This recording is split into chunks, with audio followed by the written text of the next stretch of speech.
2 nights watched with you, but I can perceive no truth in your report.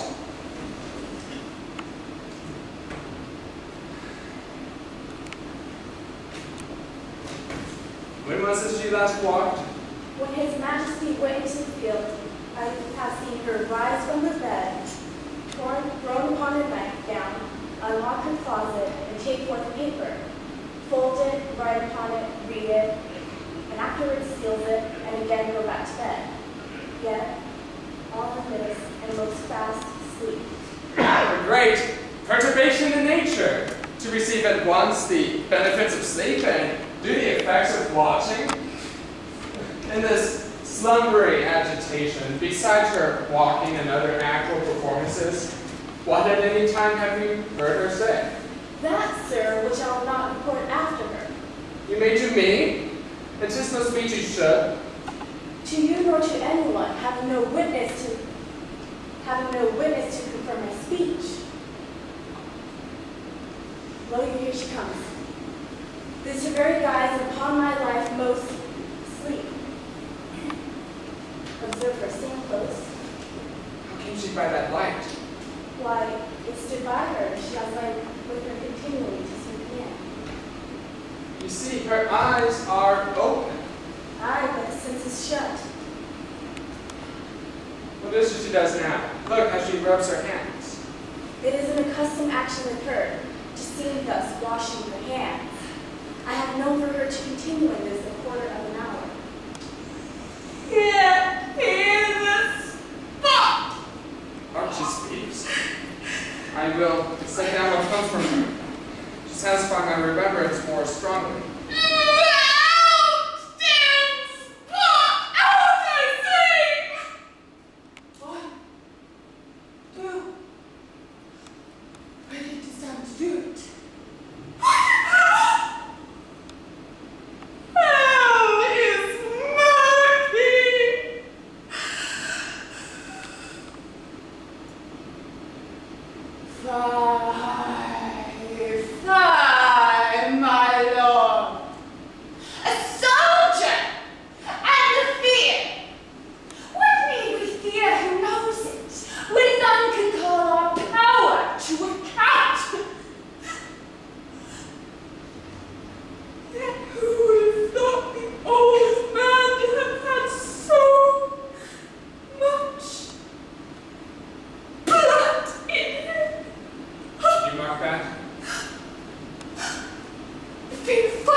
No more of that, my lord.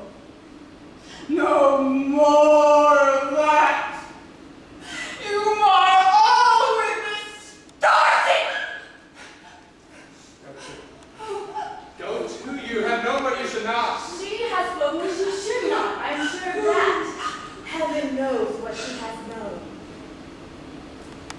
Here's the smell of blood. Still! Oh, the perfumes of Arabia will not sweeten this little hand. Ah.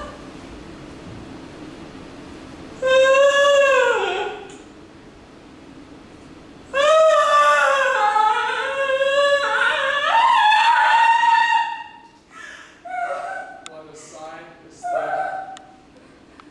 My heart is sorely charged. I would not have such a heart in my bosom for the dignity of the whole body.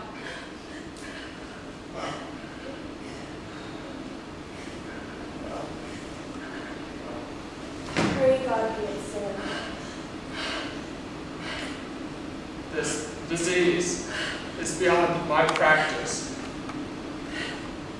Yet I have known those which have walked in their sleep, who have died holily in their beds. Wash your hands. Put on your nightgown. Look not so pale!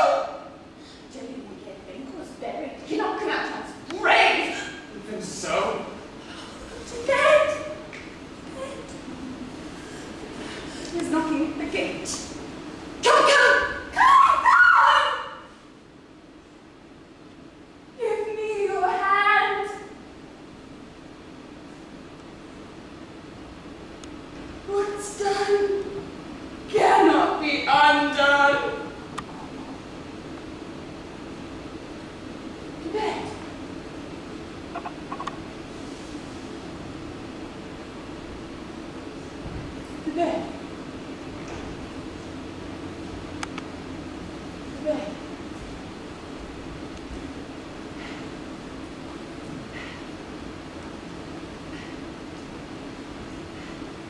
Will she go now to bed? Directly. Foul whisperings are abroad. Unnatural deeds breed unnatural troubles. Infected minds to their deaf pillows will discharge their secrets. More needs she, the divine, than the physician. God. God forgive us all.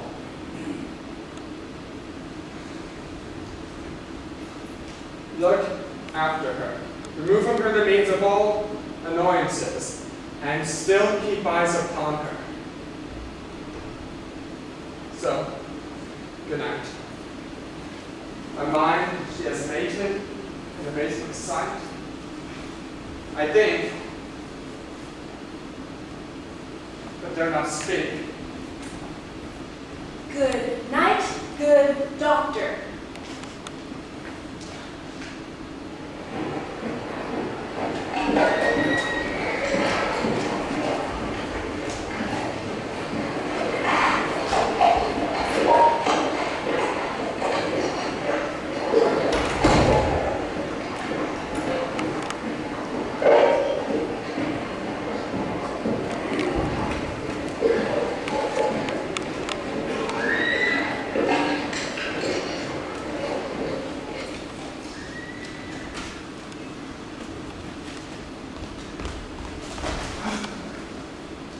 The English power is near. Led on by Malcolm, his uncle Seward, and the good Macduff. Revenge is burned in them, for their dear causes went to the bleeding, and the grim alarm excite the mortified man. Near Burnham Wood are they coming. That way we meet them.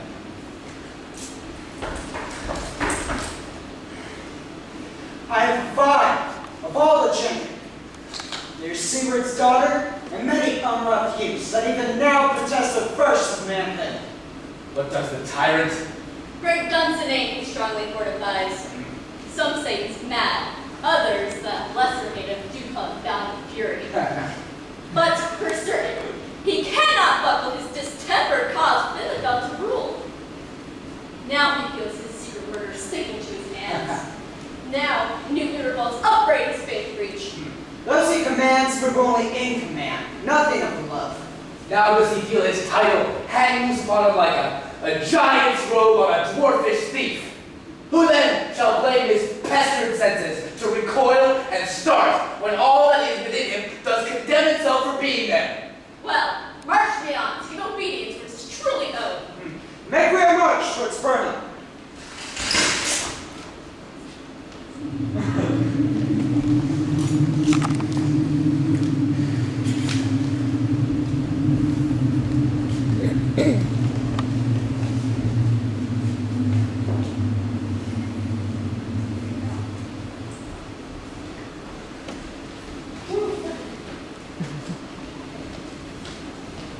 Bring me no more reports, but let them fly, all. Till Burnham Wood, removed to Dunsinane, I cannot taint with fear. What's the boy Malcolm? Was he not born of woman? Such a one am I to fear or none. The spirits that do know all mortal consequences have pronounced me thus. Fear not Macbeth, for no man that's born of woman shall e'er have power upon me. So fly, false things, and mingle with the English epicures. This mind I sway by, and this heart I bear, shall never sag with doubt nor quake with fear. The devil damn me, black, thou cream-faced loon, where got thou that goose look? There are 10,000 geese, villain. Soldiers, sir. Go thy face and overread thy fear! What soldiers patch death of thy soul? Those linen cheeks of thine are counselors to fear. What soldiers wave face? English forester. So please you. Take thy face hence. Satan. I am sick at heart when I behold Satan, I say. This push shall cheer me ever or deceive me now. I have lived long enough. My way of life is fallen into the sear, the yellow leaf, and those things that should accompany old age as love, honor, obedience, troops of friends, I must not look to have, but in that place, curses, not loud, but deep, mouth honor which the poor heart would fain deny, but dare not. Satan!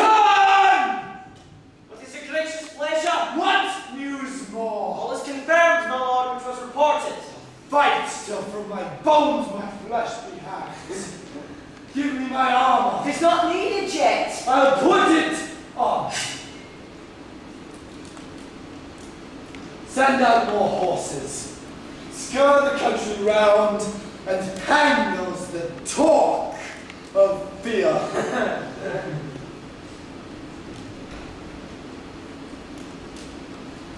How does your patient, doctor?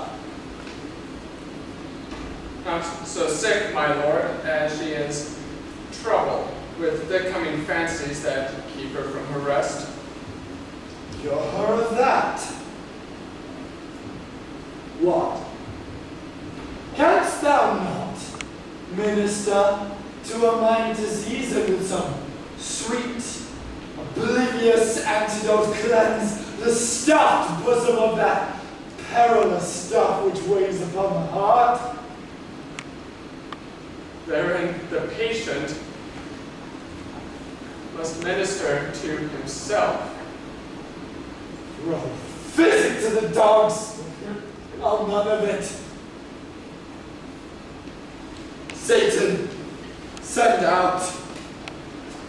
I will not be afraid of death and pain till Burnham would become to Dunsinane. Were I from Dunsinane away and clear, prophet again should hardly draw me here.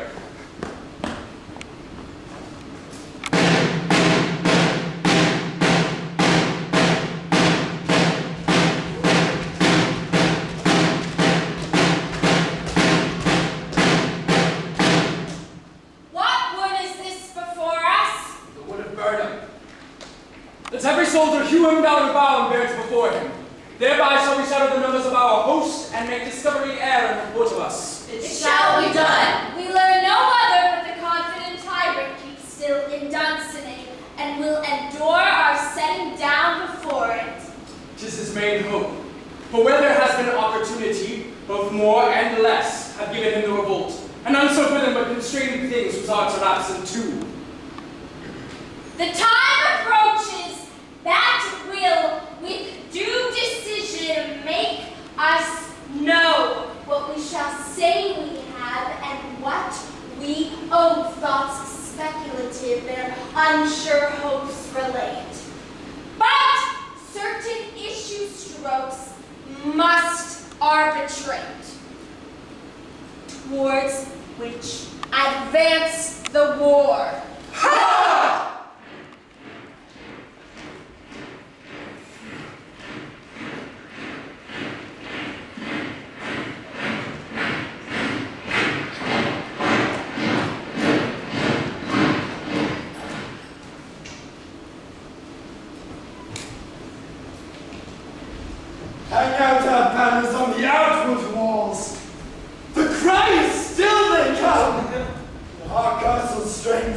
will laugh a siege to scorn. Here let them lie, till famine and the ague eat them up. Oh, were we not forced? With those that should be ours, we would have let them death and beat them backward home. What is that noise? Was the crying woman, my good lord? Time was!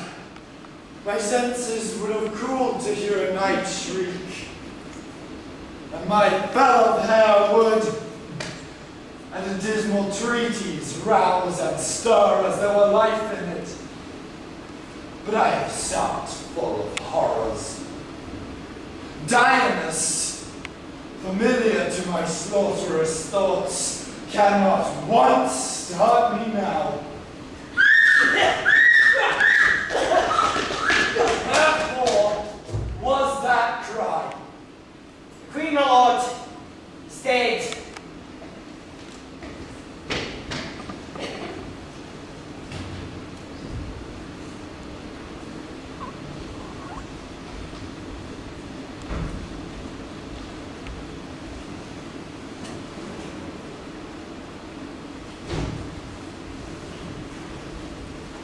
She should have died hereafter. There would have been a time for such a word.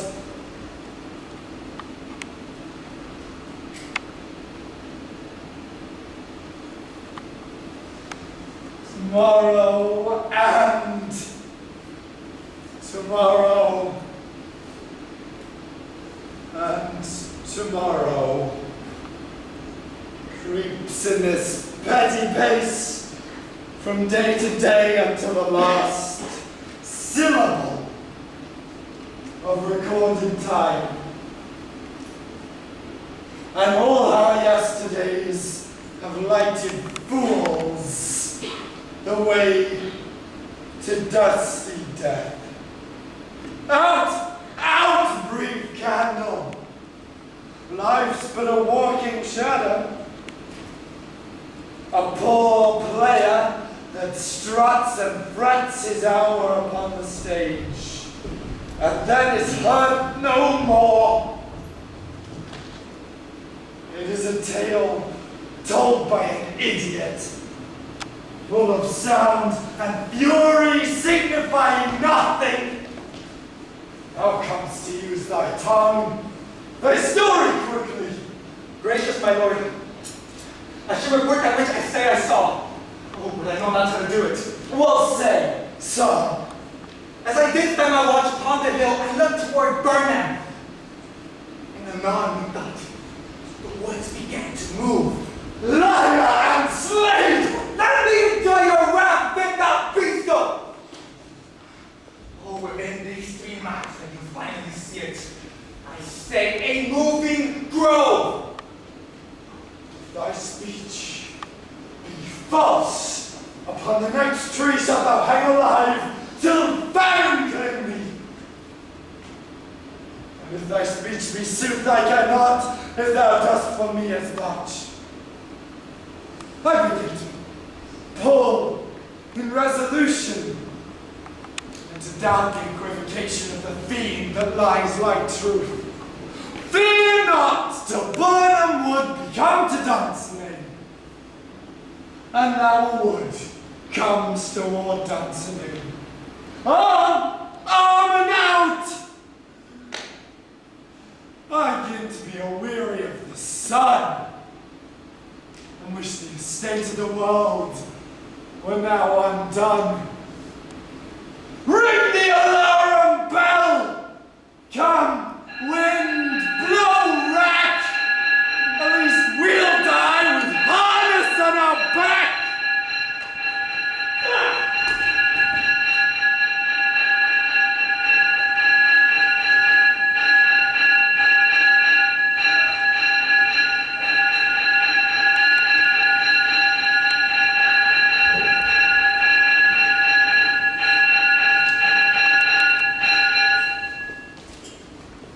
Now, near enough.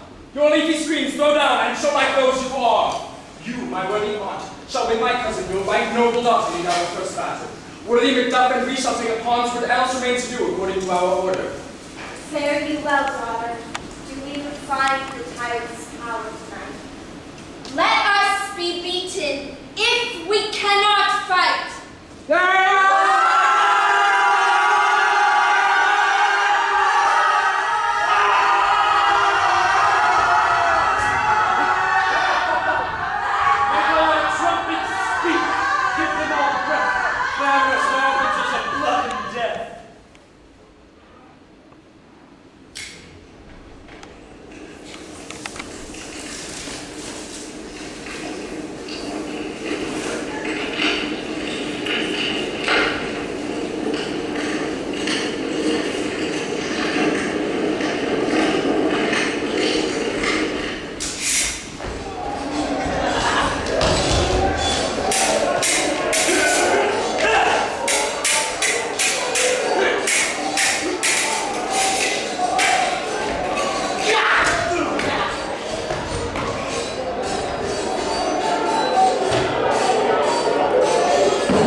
Your daughter, my lord, has paid a soldier's debt.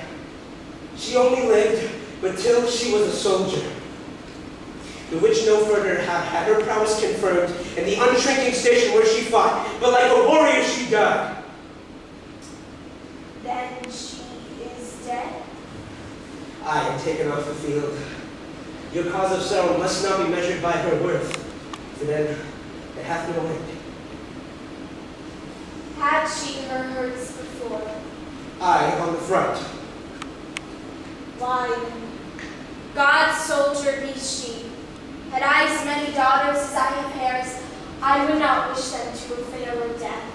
And so her knell is knolled. She's worth more sorrow, and that I'll spend for her. She is worth no more. They say she parted well and paid her score. And so, God be with her.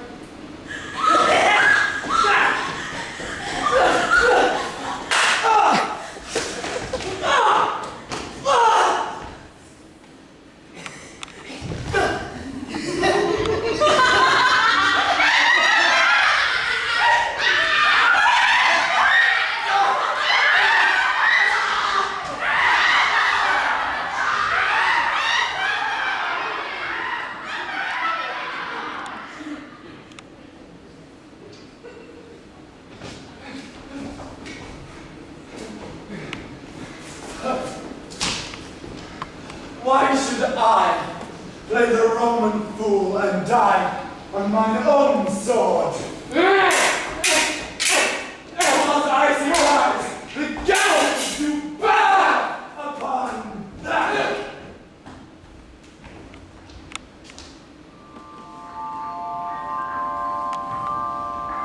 Turn, Wilhelm, turn! Of all men else, I have avoided you. But get me back. My soul is too much charged with blood of thine already. I have no words. My voice is in my sword. Thou bloodier villain, the terms can give thee out. Thou losest labor. As easy mayst thou the entrenchant air impress with thy keen sword as made me bleed.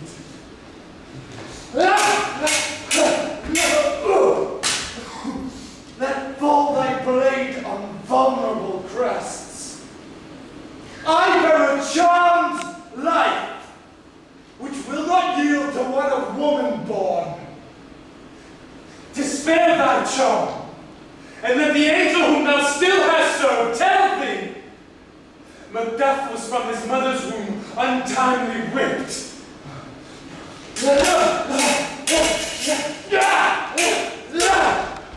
Accursed be the tongue that tells me so. For that cowed my better part of man, and be these juggling fiends no more believed, that palter with us in a double sense, that keep the one promise to our ear, and break it to our hope.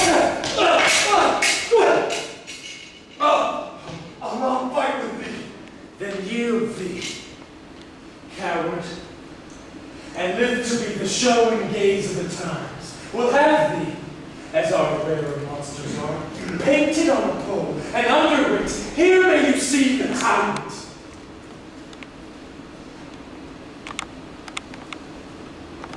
I will not yield. The Burnham would become to dance in me, and thou opposed, being of no woman born. Yet I will try the last. Lay on me doth, damned be him that first cried, ho!